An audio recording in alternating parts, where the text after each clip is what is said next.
On Thursday, June 1st, Aurora police murdered 14-year-old Jor Dell Richardson. Body camera footage shows the boy pleading as two officers tackle him, and Officer Roch Gruszeczka shoots Jor Dell, who was restrained and laying on his back, at point-blank range.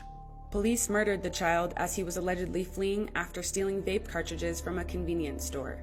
In a stunning attempt to downplay his officers' brutality, Chief Acevedo told Jor Dell's family that their child, quote-unquote, did not suffer when he was executed.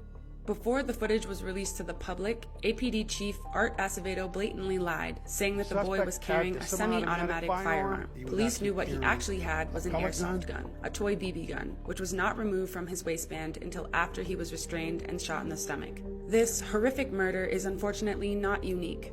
The people of Aurora know all too well that racist brutality is the norm for policing in capitalist America.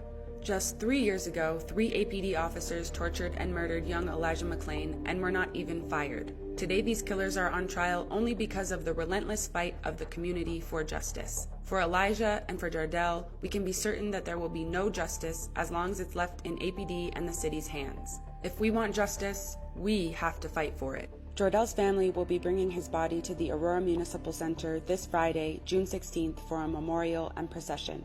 They have called on the community to join with them as they lay Jor Dell to rest and demand justice for their son.